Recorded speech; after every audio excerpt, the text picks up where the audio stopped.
"Wife, do we have guests?" The husband asked as he came home at dawn from his mistress and noticed 3 suitcases in the hallway. "No, someone's leaving." "Guess who?" in 3 tries. After a month of enjoying life on his own terms, he decided to put everything back the way it was, but his wife. Camila peeked out the window, trying to make out in the inky darkness of the night the car that would bring her husband home. The public transportation stop and highway interchange were right under their apartment window, so the view was perfect.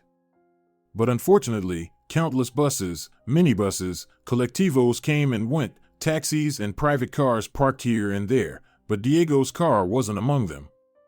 Again, Camila said aloud for some reason, and the answer seemed to come by itself. Diego had gone back to his old ways, and she, knowing everything, still stood by the window waiting for him. It didn't take a genius to figure out how exactly he spent his free time. She even knew with whom and under what circumstances. But still, she waited. In the early days of their marriage, Camila didn't notice anything, or simply didn't want to believe it was possible. She had married Diego when she was very young. He was a lecturer at the local pedagogical university, and she, a recent graduate of that very school, looked at her brand new husband with wide, admiring eyes. From first to fourth year, all the girls sighed whenever Diego entered a classroom or walked past them in the hallway. He was the local sex symbol, single, young, confident, and easy to talk to. One of the few male lecturers. At that time, the man was already 32. And he didn't hide that he was experienced in every way. His romantic exploits were the stuff of legend. In the dorm where Camila lived, a new rumor spread every week about which young female student had received an invitation to Diego's country house in order to pass his class. The lecturer's summer cottage served a very specific purpose. And he didn't even try to hide it. Naturally, there were some issues with the university administration, but since he was genuinely a talented teacher, everyone turned a blind eye. He always seemed to have connections who could vouch for him, and besides, all his lovers were of legal age, so he never truly faced any consequences for his lifestyle. Strangely enough, by 32, Diego had never been married. He even flaunted that fact like a badge of honor. "No woman has managed to trap me yet, drag me into City Hall, and force me to vacuum carpets on weekends and take out the trash," he used to say.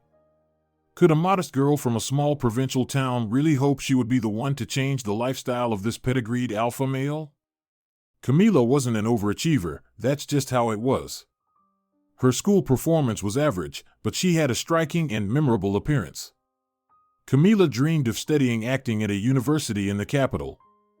But her father, in her eyes, an unbearable bore, slammed his fist on the table and gave her an ultimatum: either she applied to the pedagogical faculty or she wouldn't go to university at all. In that case, she'd stay forever in their sleepy little town. So Camila, after crying for a few nights, forced herself to study hated math and language to pass the entrance exams to the literature department. But it didn't work out. She fell short by just a few points, and her parents didn't have the money for paid tuition. "It's okay, no big deal," her mother said while laying baby Valeria, Camila's little sister, in the crib after feeding her. "We can't strip ourselves to the bone just to pay for your education. Go to the Pedagogical Institute, and later, if you want, you can do distance learning." Camila just scoffed and rolled her eyes. She was sure that if baby Valeria hadn't come along 6 months ago, her parents would have found the money for her. But instead of focusing on raising their eldest daughter, they had decided, at 40, to have another child. Camila thought 40-year-olds were basically ancient. So when her mom announced another baby was coming, Camila thought it was some kind of joke. "You should be a grandma soon," Camila said incredulously. And instead, this? Embarrassing. Embarrassment or not, her father made it clear. If you're not going to university, you're getting a job. No options. So, weighing her choices, Camila agreed that being a student was better. At least she'd get a diploma and a chance to escape the backwater town where she'd been unlucky enough to be born. At first, she joined her girlfriends in gossiping about everything and everyone. And of course, Diego and his affairs were a hot topic. But Camila never imagined she'd become the next heroine in his string of flings. Their relationship moved beyond academic boundaries during finals season. Camila struggled with the exam and realized she was failing badly, a disaster, since she couldn't face her parents with news of expulsion. Her mood was rock bottom. "What's wrong, my bunny?" Diego said playfully, a tone he often used with the girls, so Camila wasn't surprised. "Can't wrap your head around the basics of pedagogy? It's not that hard. You just have to want to. That's all, just want to." Camila nodded automatically like a bobblehead. No point in arguing with a teacher, he's always right anyway. They sat in silence for a few minutes, and the only sound was a fly buzzing somewhere near the ceiling. Things were getting serious for Camila. It was clear that a pretty face alone wouldn't get her a passing grade. Not that she was counting on it, but still, why not? "Here's what we'll do," Diego said, staring at the exam sheet with his dark eyes. "Forget the exam. Right? We have better things to do, don't we? Let's come up with something." Cold sweat broke out on Camila's back as she imagined what exactly Diego might come up with. The stories circulating in the dorm about his ideas were enough to last more than a few nights. After a brief hesitation, the girl slowly and uncertainly nodded. "Whatever happens, it's still better than going home and facing my father's yelling and my mother's contempt. And at worst, I don't even want to think about it." "Excellent." Diego clapped his pudgy hand on the desk. "Then we're agreed. Give me your grade book." Camila handed over her blue grade book automatically, and just as automatically took it back. She had stopped expecting anything good from life. Diego calmly and even thoroughly explained to the student that tomorrow they would go for a walk in the park, eat ice cream, and have a light-hearted chat, and that she was now free to go. On legs like jelly, Camila left the classroom. Out in the corridor, she opened her grade book and saw not a measly C and not even a shaky B. In bold, sweeping handwriting, the professor had written excellent and signed his name beside it. She and Diego really did meet the next day, just as he said. Camila was trembling like a leaf, while the professor was upbeat and cheerful. He took her for a walk in the park, and they chatted the whole time like old friends. Despite her extreme shyness, Camila had to admit they seemed to have more in common than she thought. By the end of the walk, Diego, moved by the moment, even bought her a small bouquet of flowers from a street vendor. And most importantly, not a hint of what Camila had both feared and expected. "He's amazing," Camila thought when he returned her to the dorm, politely said goodbye, and left. It must be bitter girls spreading those nasty rumors. There's no way someone like Diego could act so differently. Camila spent the entire night thinking and remembering how Diego touched her hand, how he joked and laughed at her awkward comments, how attentively he listened to her stories, and how playfully he shot a BB gun at the amusement park. By morning, Camila had become a completely different person. Simply put, she had fallen in love. Of course, Camila understood that nothing serious could come from this. The age difference alone, a solid 13 years, his lifestyle, and most of all, herself. Sure, she was pretty, but thin, frail, nothing like the busty bombshells Diego usually went for. She had already resigned herself to the idea that she would soon suffer from love and jealousy while watching him move on to someone else. Could it be any other way? But no, to her amazement and indescribable joy, Diego continued to pursue her, even though finals were over and there were no grades left to discuss. "I like you, Camila," he told her, leaning closer. "I've never met anyone like you." "Like what?" Camila looked up at Diego. "What makes me different from the crowd of other admirers?" "Your boldness," Diego replied without hesitation. "And there's something else, something elusive, but very attractive." He looked up at the sky, as if trying to find the perfect words to express what he was thinking. Their heartfelt conversation ended with mutual confessions of love. For Camila, it was the first time in her life. As for Diego, she didn't even want to guess how many times he had said those words before. Why torture herself? What mattered was that they were together now. It physically pained Camila to think that she'd soon have to leave for summer break and that Diego's side wouldn't remain empty for long. So, she made a decision: she wasn't going anywhere. There was nothing for her at home. End of story. Naturally, her parents didn't like that one bit. Actually, it would be more accurate to say they rejected it outright and demanded she return to the hometown immediately. They had big plans for Camila, babysitting her younger sister so the parents could rest and enjoy each other's company, working part-time at Aunt Carmen's store, and helping her mother in Grandma Rosario's garden. When her parents realized Camila wasn't going to give in, they simply cut off her financial support. End of discussion. She had to think fast. Camila ran to Diego in tears and begged him to help her stay in the city. "With me?" the man asked intently, lifting her chin with his fingers. "You want to stay with me?" When Camila confirmed that she wanted to be with him specifically, Diego came up with a workable plan. He quickly drafted a document stating that she had to complete an internship over the summer in the library, greenhouse, utility rooms, and labs. Camila didn't even dig into the details. The main thing was, now she had an excuse. She wasn't just hanging around the city, she had practical training. When her parents heard that their eldest daughter was working hard all summer, they reconsidered their stance. "Just don't come back with a bun in the oven," her mother barked over the phone in a commanding tone. "We know what your so-called training is really about." Camila pretended not to understand what her mother meant. That summer was the most magical time of her life. Only then did Camila truly understand what it meant to be loved.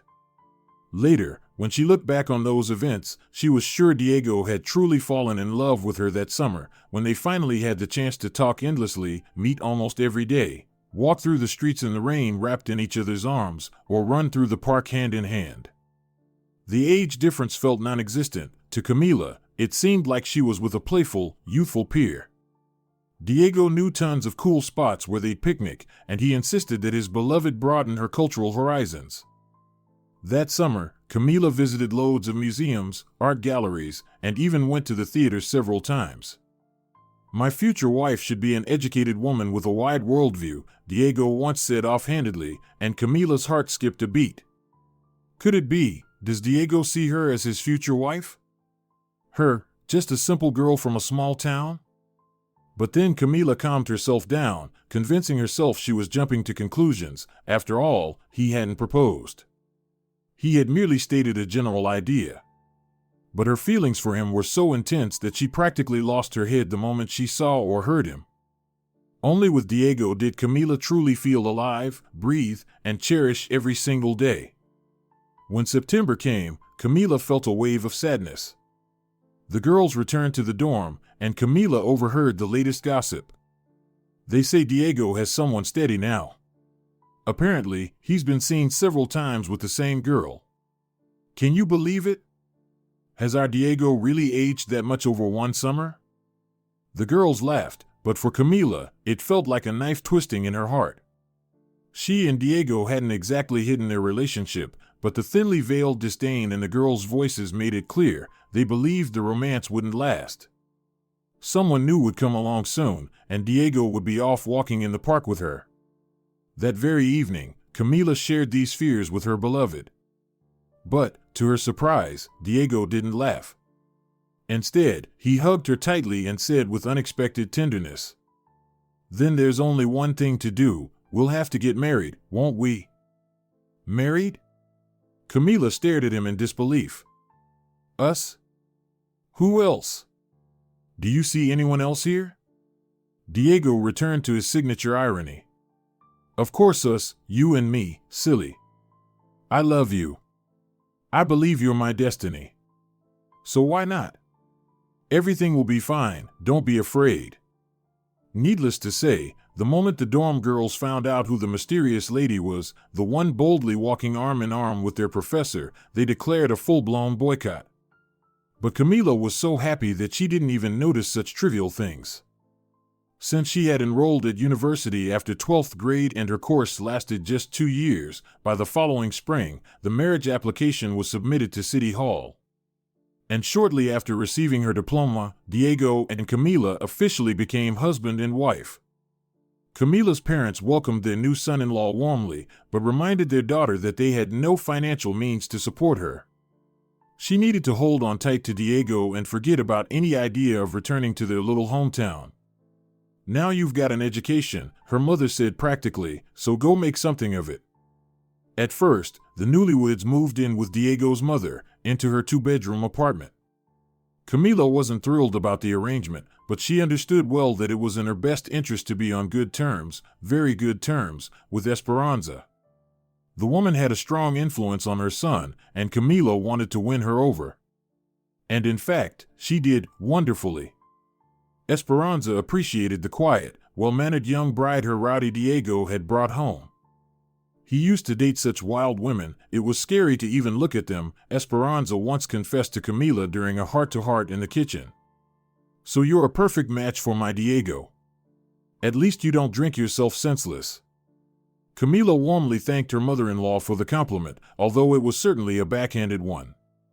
When Esperanza inherited a tiny house in a nearby village from a childless aunt, she thought about it for a while, then sold the place and gave the money to the newlyweds. "Here, this is your down payment. Otherwise you'll keep mooching off me and won't give me grandkids for another 5 years. So go on, youngsters. First, get a mortgage, then start making babies." At the time, Camila was working as a primary school teacher for second graders and wasn't sure if it was the right moment to take maternity leave. But her love for Diego clouded her judgment. Besides, it was a chance to finally have a home of their own. Diego, of course, grumbled for a bit about how a big chunk of his salary would now go toward the mortgage, but there was no avoiding it. And just then, Camila's parents, for some reason, decided to pitch in too. They dipped into their savings. "Your father and I decided you shouldn't feel like a dependent living off your rich husband," her mother said reasonably. "Right now, we're helping you out with housing. Our apartment will go to Valeria. I hope you won't mind."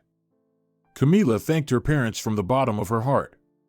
With their financial help added to the down payment, the monthly loan payments were manageable, and soon the young couple moved into their own apartment. Yes, it was small, just a 1-bedroom, and definitely far from the city center, but for Camila, it was pure bliss. She wandered through the apartment in disbelief, touching the wallpaper, flipping light switches, dreaming of how they would renovate and build a life here together. But married life with Diego turned out to be very different from the fairy tale she had experienced while they were dating. Now she had to handle the household, and Camila wasn't exactly thrilled about doing laundry, cleaning, ironing, and cooking. As for Diego, he openly despised domestic chores and made it clear he saw them as women's work. "I married you, gave you a roof over your head, my name, and the status of a married woman. Now the least you can do is make sure there's dinner on the table." Strangely enough, the biggest support for Camila at that moment came from none other than Esperanza. She tried to talk some sense into her son, to get him to at least help out a little around the house. "If you want to keep this marriage," she'd say meaningfully, giving her grown son a pointed look. At this stage of her life, Camila wasn't just walking, she was floating. She felt like fate's favorite. After all, such a wonderful man had chosen her. Life felt good, free, and peaceful, right up until she randomly bumped into a former classmate on her way to work. They chatted, laughed, reminisced about funny moments from their student days, and discussed their future plans, the usual. "I enrolled in university for a part-time program," her friend boasted. "You really need a degree these days." Unfortunately, Camila couldn't say the same. One would think her perfect husband would have helped her prepare for entrance exams, but Diego had decided otherwise. He said he would provide for the family, and Camila shouldn't clutter her head with nonsense. "Part-time studies are as good as no degree at all," Diego said authoritatively. "As soon as people hear that you studied part-time, they'll show you the door. But being a wife, that's a full-time job no one will take away from you." So Camila simply smiled coyly in response to her friend's slightly intrusive question and said she'd enroll eventually. "Oh please," her friend said bluntly. That Diego of yours just wants to lock you in four walls so you stick to the routine, home, and don't notice his little flings. Don't make that face, Camila. Everyone knows, you can't wash a black dog white. If he was like that in his youth, he's not going to change just because there's a stamp in his passport. So what he really did was clip your wings. Camila had never really thought about it. Or rather, if any foolish thoughts ever crept into her mind about how her husband might be spending his free time with new students, she always pushed them away. The last thing she wanted was to torture herself with jealousy over Diego, a man with a notoriously fiery temper who was unlikely to let such accusations slide. When her friend saw Camila's face change, she quickly took her leave, and Camila slowly wandered home. That same evening, a serious and difficult conversation with her husband awaited. "Darling, why didn't you pick up when I called during the long break? I really wanted to talk to you." Diego looked up from a document he was studying and stared at his wife with surprise. "I don't recall having an obligation to be on call. That might be written into a job contract, but definitely not into a relationship between two people in love. I don't know what ideas you've gotten into your head, but I'm asking you to stop." Agreed? Camila spent several hours dancing around the subject. She wanted to ask the question directly, but fear held her back. Finally, she decided to find out the truth herself by showing up unannounced at Diego's work. After all, she had studied at that university for 2 years and knew perfectly well where to find him. So that's exactly what she did the next day. She got dressed, did her makeup, and arrived at the university just before the end of classes. According to her calculations, Diego should have been getting ready to head home, a perfect excuse to leave together. But to her dismay, his office door was locked. When Camila dared to knock, Diego's irritated voice immediately responded from inside. Even then, she realized she was standing on the edge of a disaster, but it was too late to turn back. "You can submit your papers later. I'm done for today," Diego shouted. "Diego!" Camila called out and tugged at the door handle just in case. "It's me, please open the door." After a few moments, Diego opened it with a very displeased look on his face. Inside, Camila saw a pretty but clearly flustered young female student who kept nervously running her hands through her hair. There was no doubt left in Camila's mind about what had been going on. "What do you want?" Diego asked coldly. "We're having a consultation. About a term paper. Any more questions, or shall we talk at home?" Camila didn't argue. She just turned and walked away, out of the office, out of the university. In a daze, she made her way back to their apartment, packed a few things and some money, went to the bus station, and boarded a bus to her hometown. She didn't want anything. She didn't need anything. All the doubts she had suppressed for so long now seemed painfully real. How could she have married a man who behaves like this?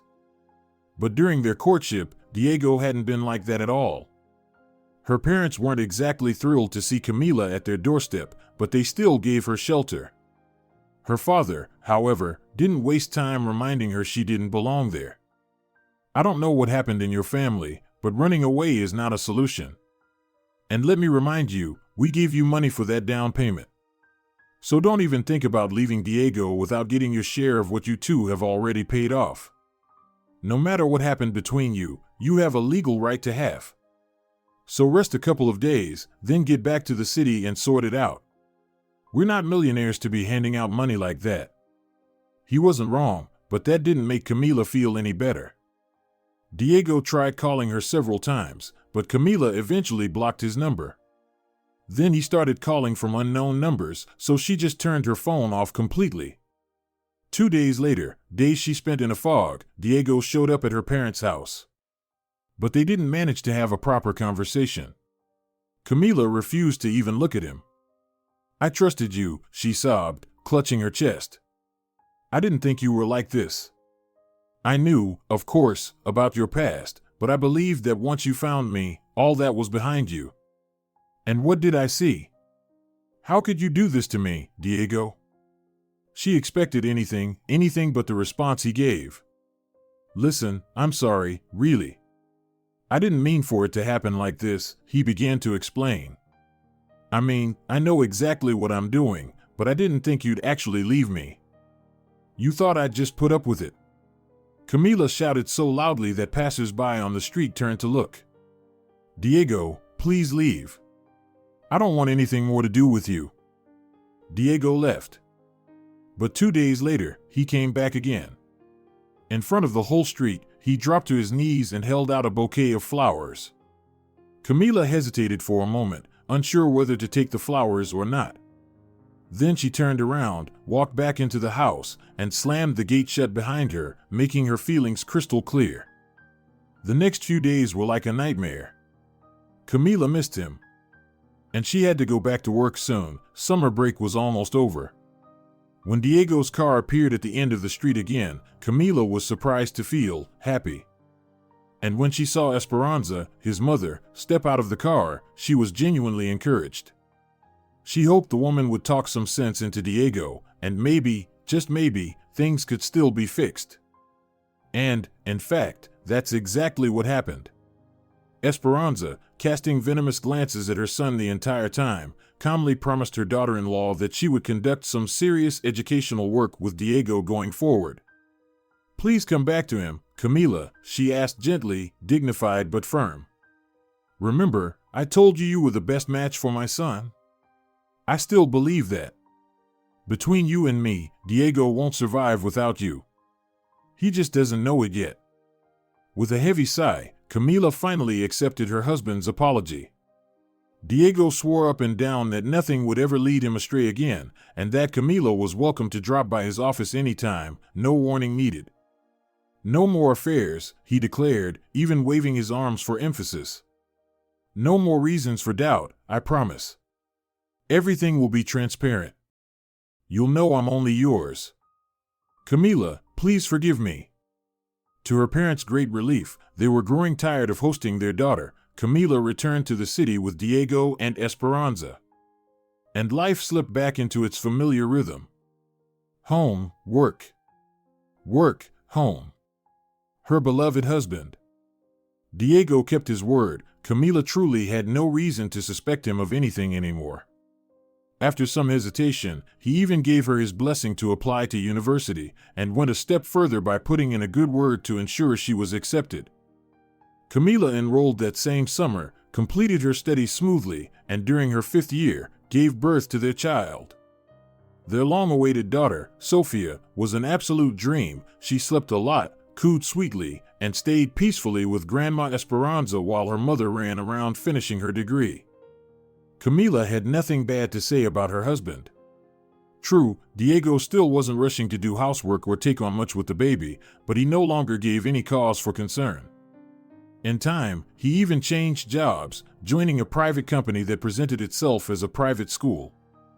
This transition came at the perfect moment, just as such institutions began popping up like mushrooms after rain, and right when their daughter was starting 1st grade. Now Camila knew she had an extra pair of hands to help pick up or drop off Sophia. By then, Camila was already working as a vice principal and couldn't always leave her post during the day. All this time, Camila had maintained a very warm relationship with her mother-in-law. Esperanza seemed to sense that her son's marriage could only survive if she regularly reminded him of his earlier failure, and she was always firmly on Camila's side in every disagreement or marital quarrel. Over time, Esperanza became Camila's rock, the shoulder to cry on in any hardship or life trouble. Diego, meanwhile, didn't share the same closeness with his mother. He simply didn't feel the need. But Camila, who had never truly felt motherly attention growing up, as it had always been directed at her younger sister, grew deeply attached to Esperanza. Her own parents, on the other hand, only remembered Camila again after she and Diego celebrated 18 years of marriage. And they didn't remember her to congratulate or gift her anything meaningful, but rather, to remind her of her duty.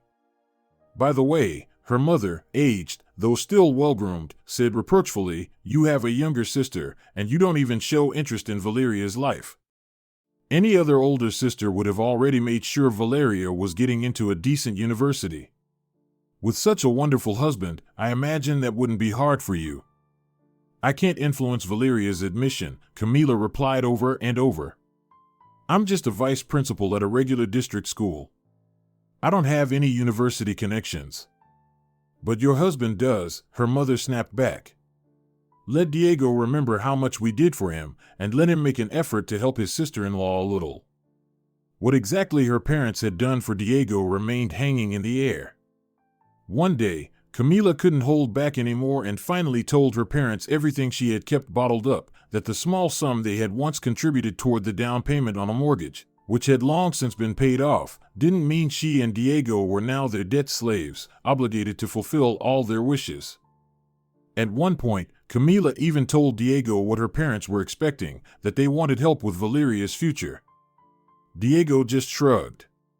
These days, he was a completely different man. At his new job, he was now the deputy director, serious and thoughtful. He was focused on his career and completely aligned with Camila in matters concerning her sister. I think that if we start helping Valeria, he said, then sorry, but she'll end up living with us all through her studies. And that's just not in our interest. The apartment is a one-bedroom, it's already tight for us and Sophia. On top of that, we'd be responsible for her education. That's exactly what Camila told her mother in their next phone call, that she had no way to take responsibility for her sister, and her husband didn't support the idea.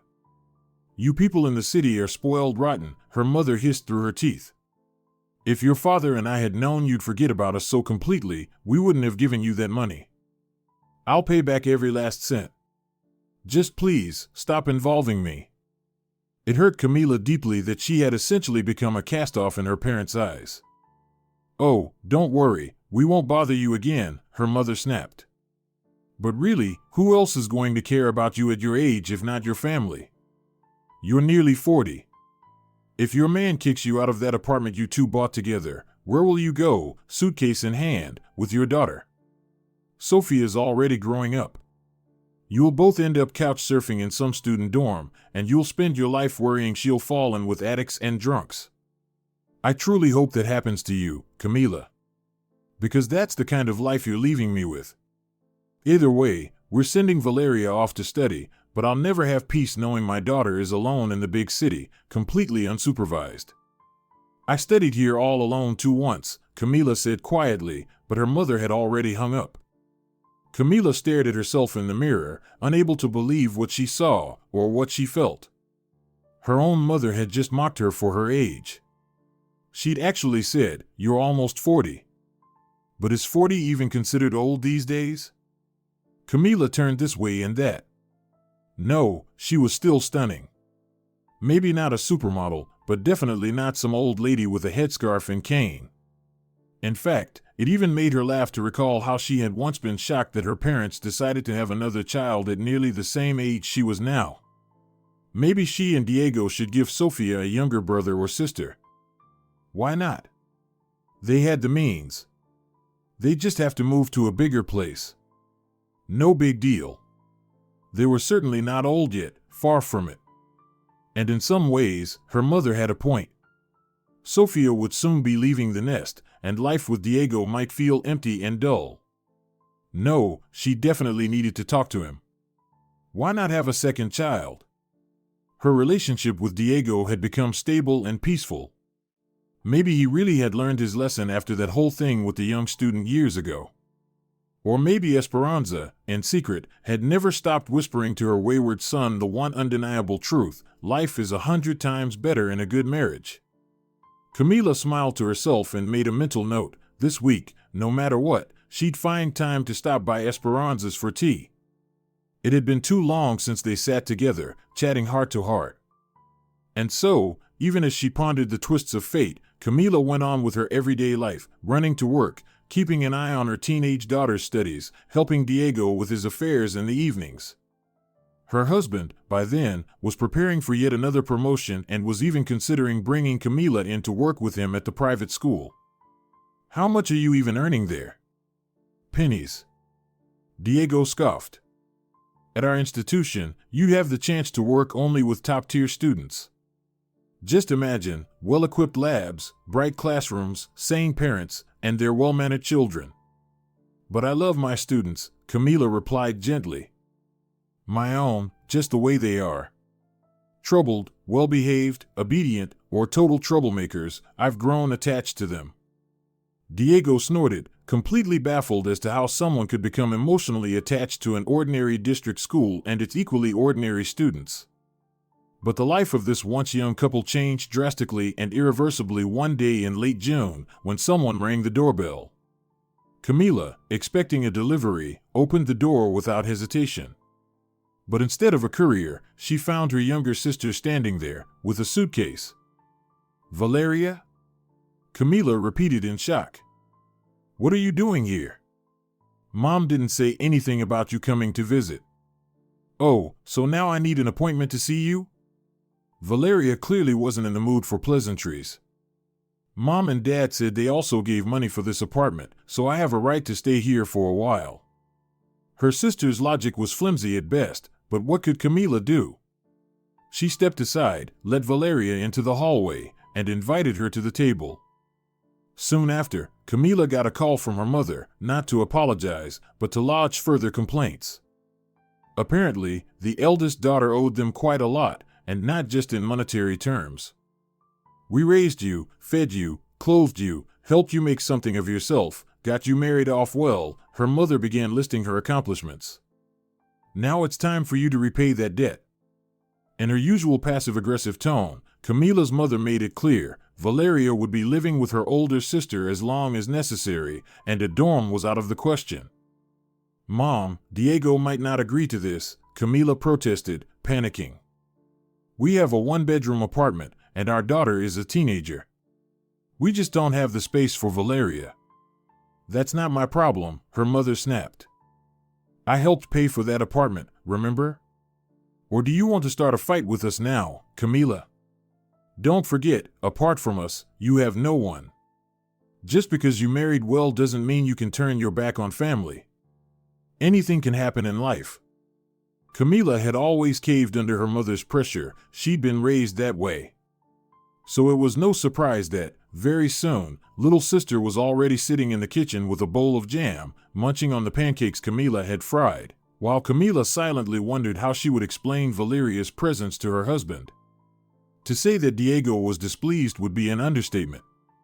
He glared at both the guest and his wife, demanding to know on what grounds their own daughter's comfort was being compromised. He was in no mood for negotiation. She'll be staying in the kitchen for a while, Camila said, choosing her words carefully. I couldn't just turn her away at the door.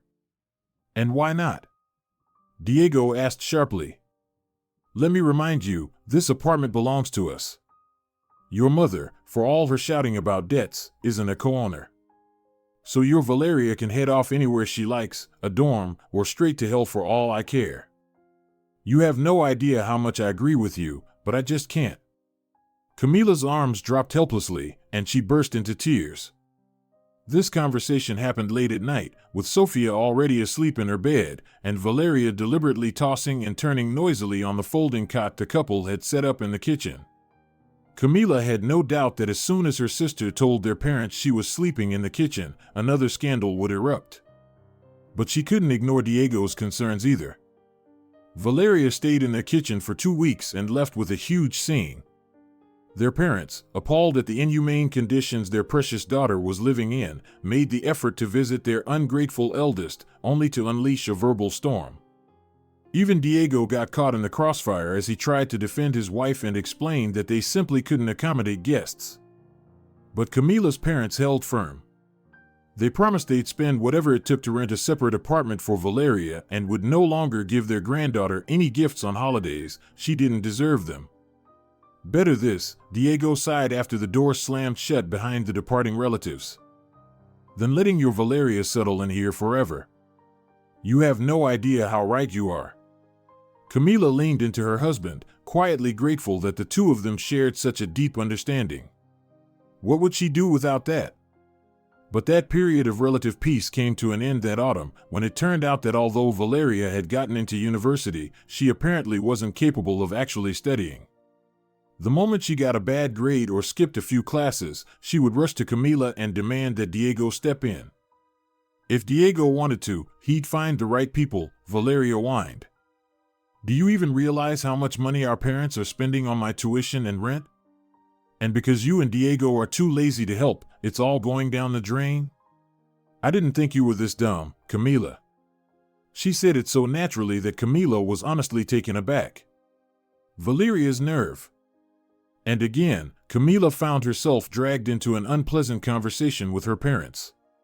Her father was now bedridden and supposedly on the verge of a heart attack, while her mother tried to guilt-trip her.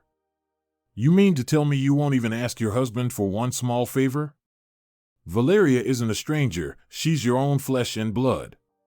All Diego has to do is call in a few favors and ask them to be a little kinder to the girl.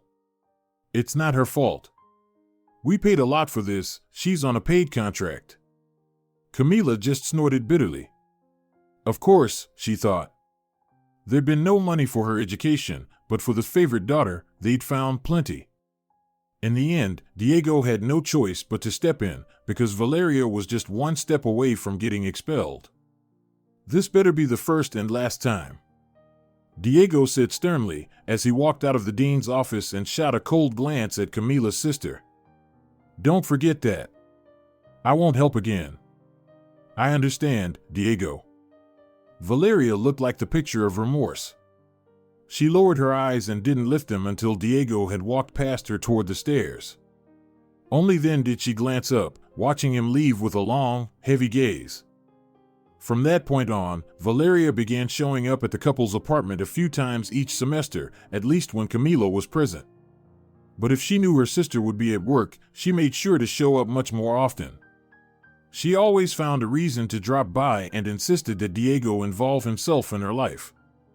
Typically, she would bombard him with compliments, saying only he could help her, only he could save her from a bad grade, or even from expulsion. And while at first Diego met her requests with hostility, over time he got used to the idea that at least to someone, he was a king, a god, and a role model.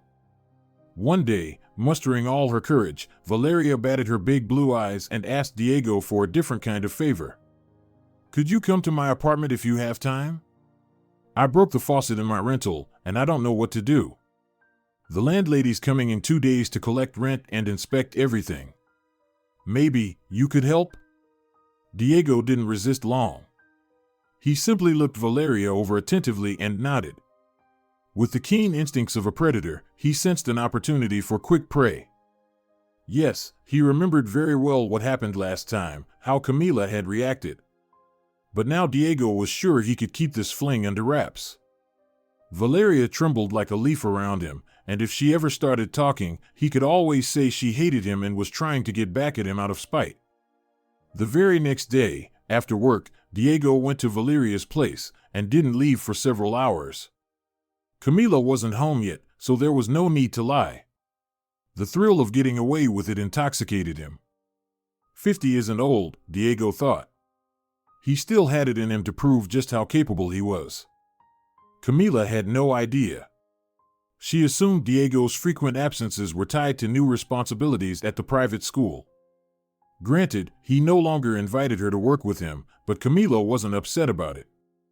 What, they're keeping you late again? She'd ask sympathetically when he came home close to 10 p.m.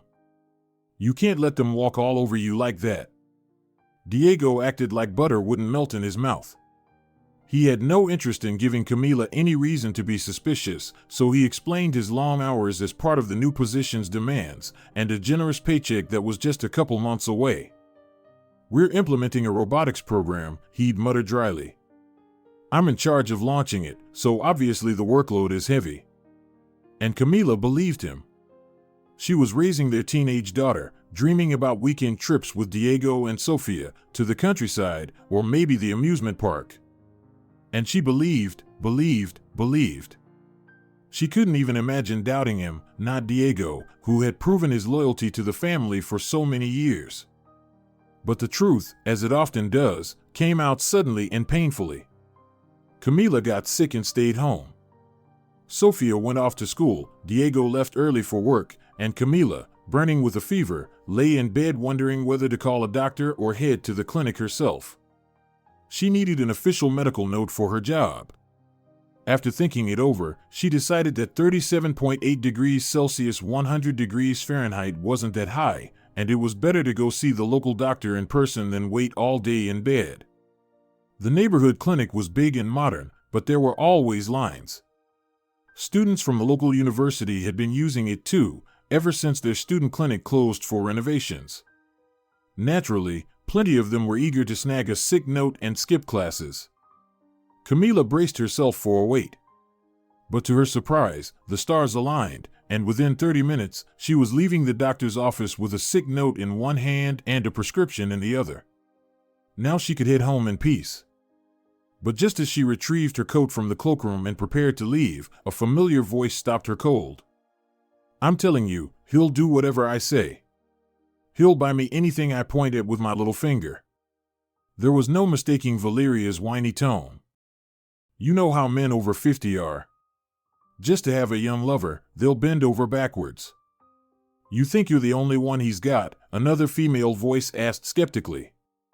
"Of course I am," Valeria said proudly, and Camila could only shake her head in disbelief. How could two such different girls grow up in the same family?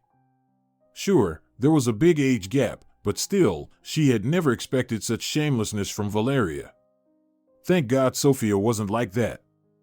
"Aren't you afraid his wife will find out?" the other girl asked again. "Why should I care?" Valeria replied, with mockery in her voice. "Let him worry about that later. Anyway, he used to be a university professor. You know their motto, wives get old, but second-year students never do." Camila's eyes went wide. She grabbed the cloakroom counter for support. What had she just heard? That phrase, it could only be referring to one man in the entire world. Sure, it wasn't impossible that someone else used to be a professor. But deep down, Camila knew the only former Professor Valeria was close to was her Diego.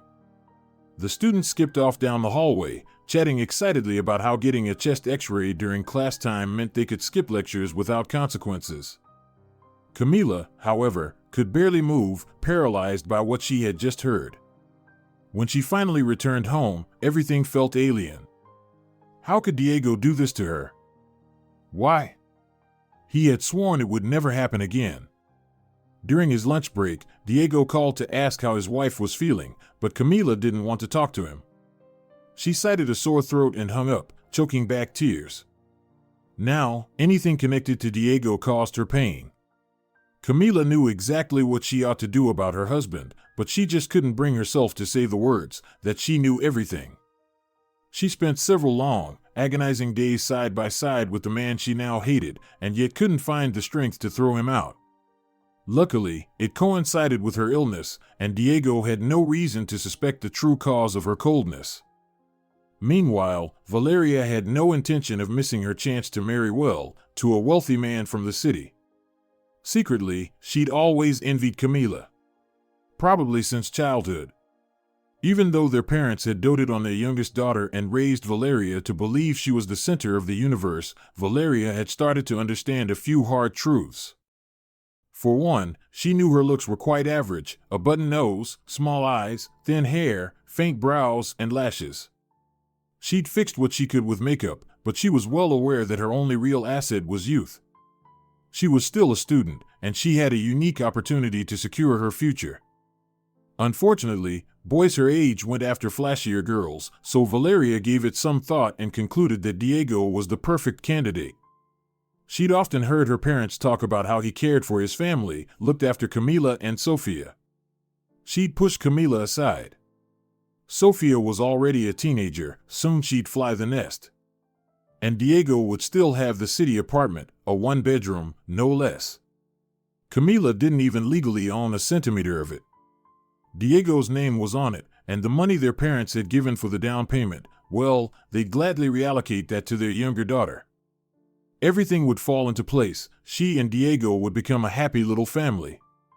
And Camila and Sophia? They could go live in the woods.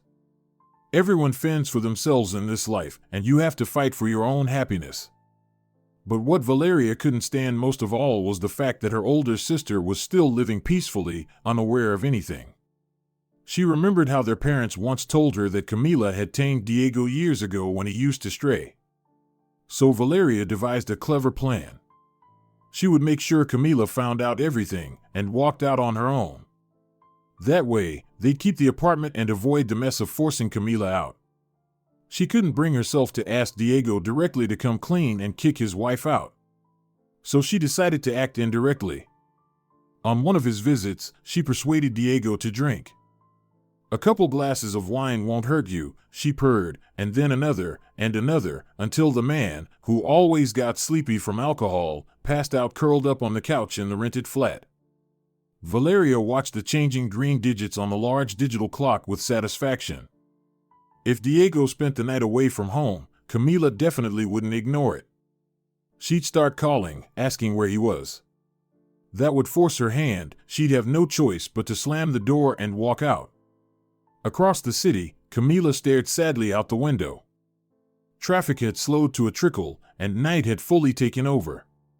Diego had never before so obviously, so shamelessly failed to come home. Of course, she knew. She suspected. She had even rehearsed what she'd do, but she hadn't expected to be forced to act so soon. It hurt. Deeply. She replayed the conversation she'd had a few hours earlier with Esperanza. Camila still saw her mother-in-law as an ally and confidant, and had rushed to her the moment she felt well enough to leave the house. "A dog," the older woman said bluntly, summing up her son in one word. "Don't look at me like that, Camila. I'm not going to defend him. A dog is a dog. What can you do?" "But he's your only son." Camila's shoulder twitched with emotion. "There's no one else." "Nonsense," Esperanza cut her off again. "For my own sake, and I mean that, Diego will not have a place in my home." "Calm down, Camila. You won't fight this battle alone." To be honest, Camila didn't believe these promises. After all, she was just a daughter-in-law, even if long time, she wasn't blood. Diego was Esperanza's only son, the child she had poured her soul into. "You're wrong to doubt me," Esperanza said, pouring another cup of bergamot tea. "Think about it, that Valeria of yours will twist Diego around her finger and pull him away from me entirely. Do I want to grow old alone? You and Sofia won't be there for me if I don't support you now. And Diego, he's over 50 and still hasn't grown up. He can't take care of himself, let alone me. I'm not in the position to offer much help, but I'm certainly not going to be his safety net anymore. And you can count on me, always. I'll help with Sofia if needed. She's older now, sure, but still sensitive, still gentle."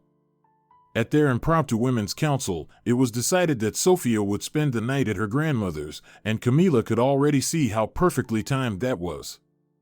If Diego had declared open war, then she would stop being afraid. As soon as Diego opened his eyes the next morning, he realized what had happened. He jumped up from the couch, gave a half-hearted wave to Valeria, and dashed to his car. He needed to come up with something, fast. He'd say he went to a friend's, had a few drinks, fell asleep. Close enough to the truth. But why hadn't Camila called him once? That was strange. Not like her at all. It felt like every traffic light was conspiring against him, flashing red just as he approached. The elevator moved unbearably slow, almost vindicatively.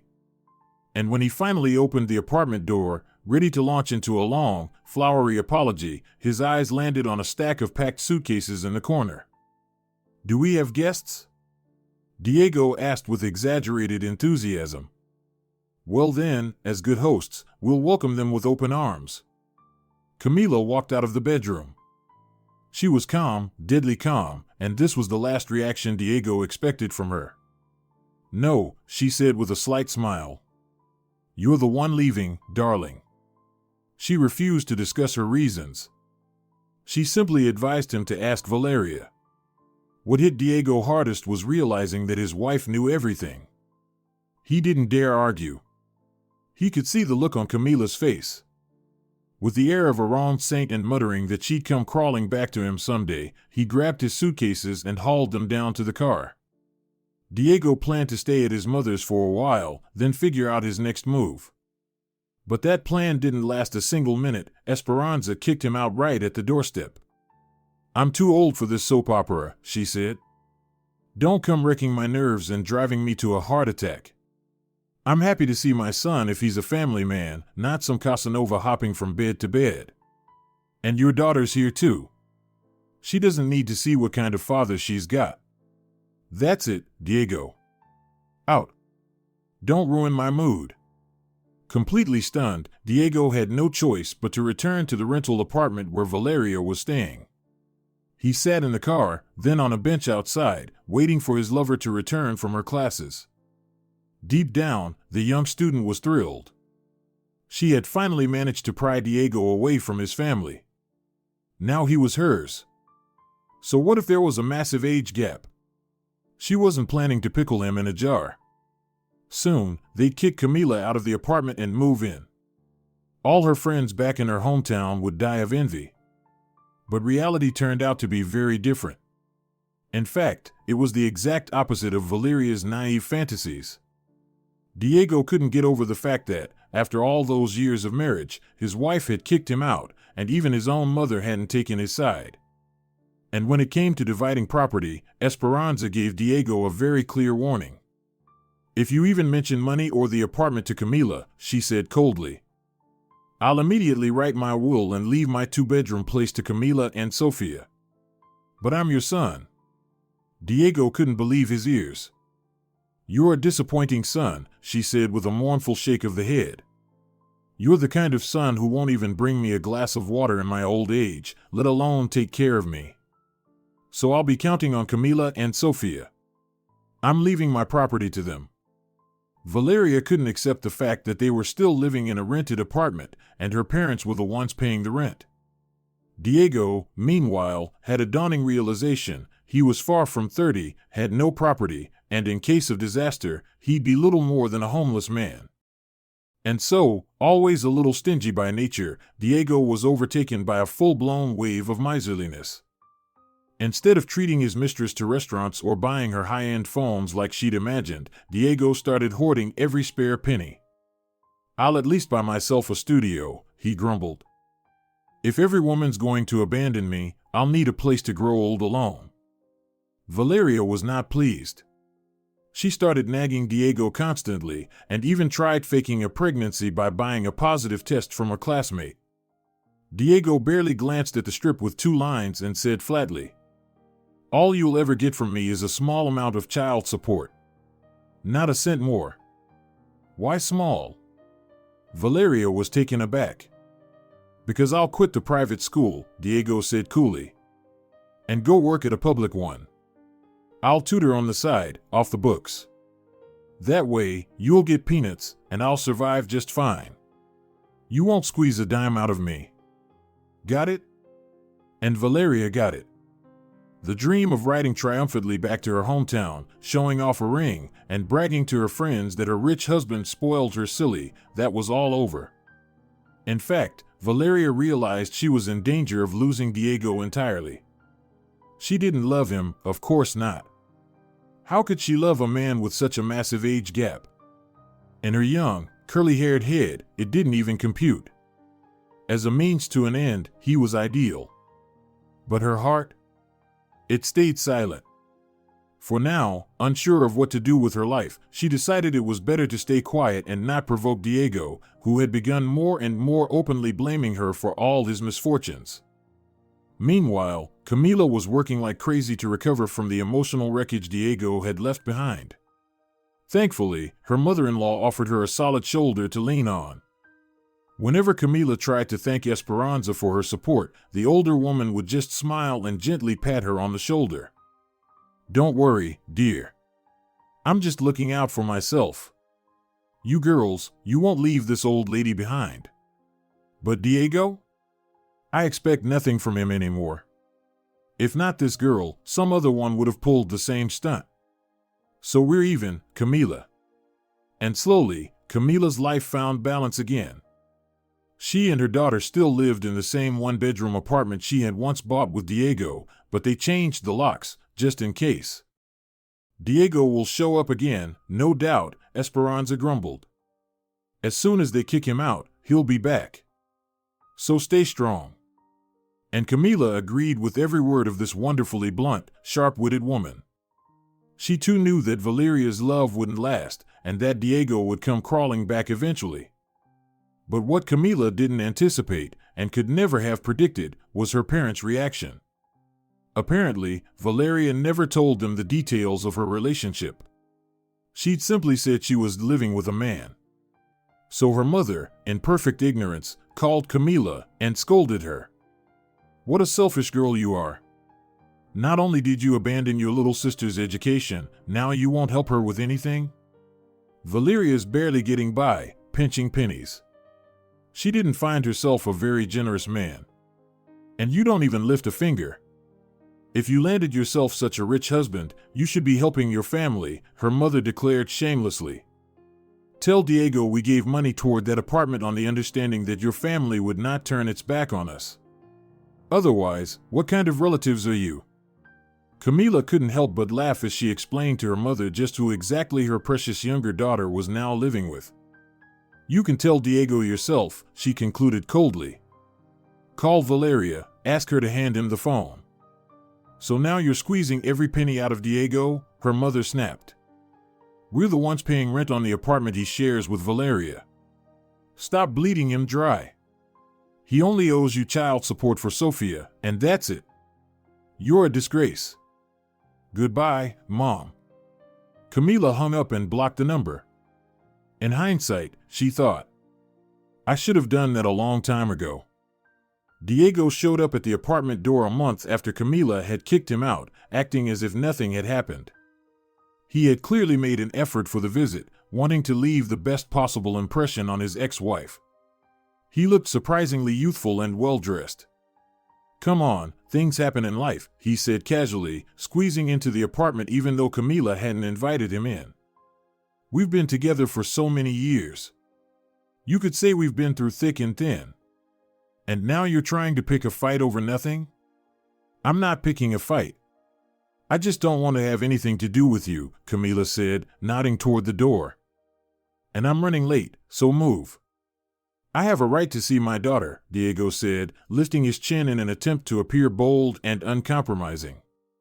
Sofia's with her grandmother, and she doesn't want to talk to you, Camila replied, repeating her silent mantra for patience.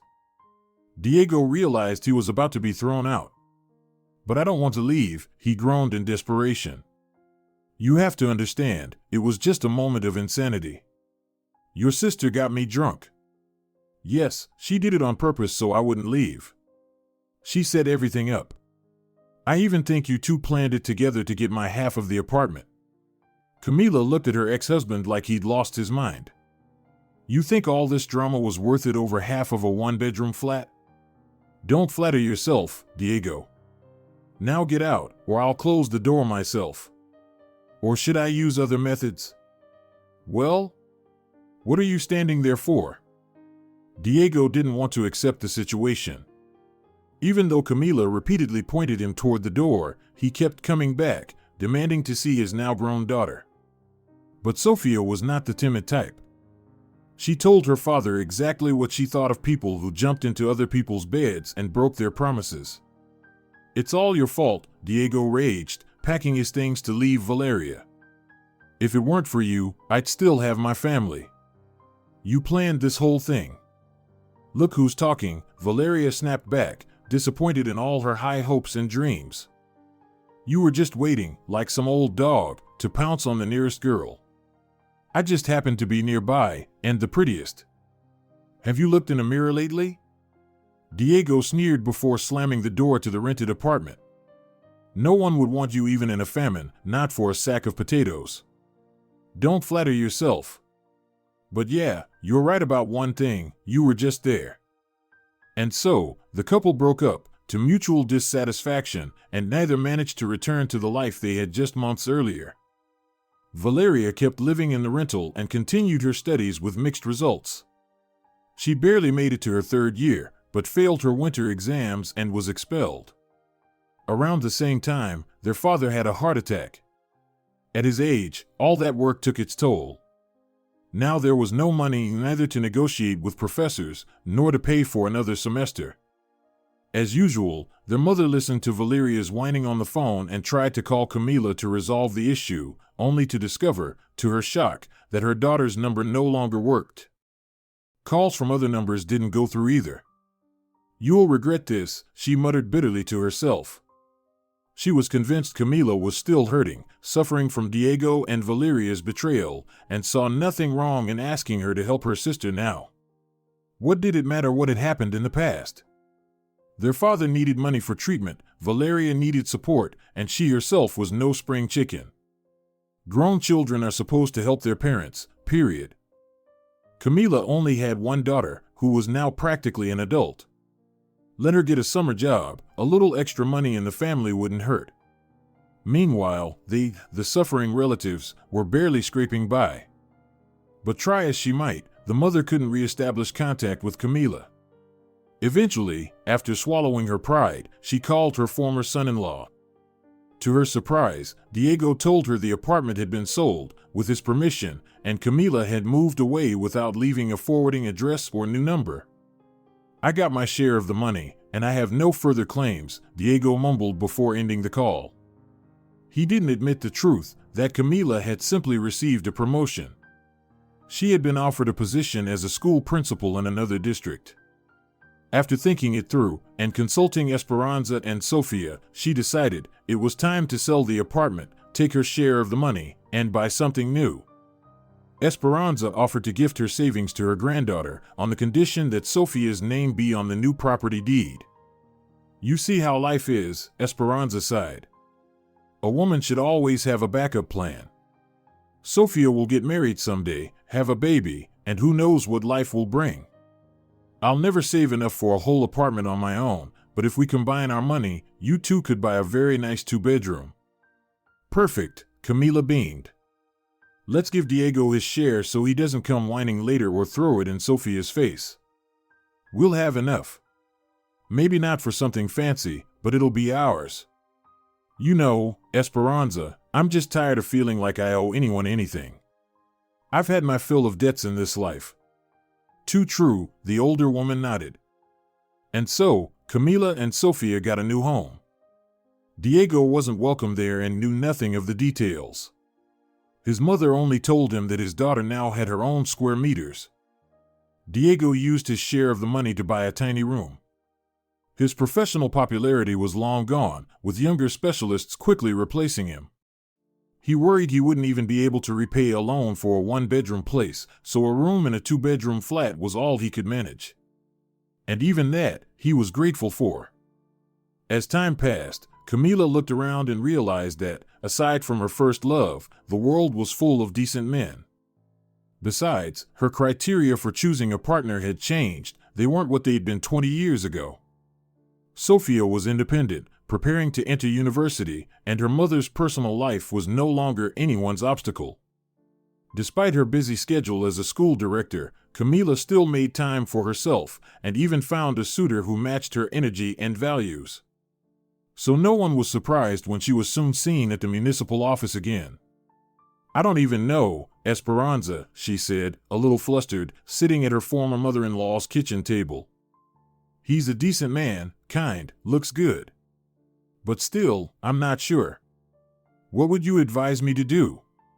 "You'll never know unless you try," the older woman said, placing her wrinkled, dark hand gently over Camila's. "At your age, life is just beginning. Why not give it a shot? Your daughter's grown, not clinging to your skirt. You've got a home to fall back on if needed. If I were 40 years younger, I'd join you and we'd go husband hunting together. But alas, it's all on you now. Just make sure you invite me to the wedding." Camila looked at her former mother-in-law and suddenly smiled. "With defenders and allies like you, there's really nothing to be afraid of.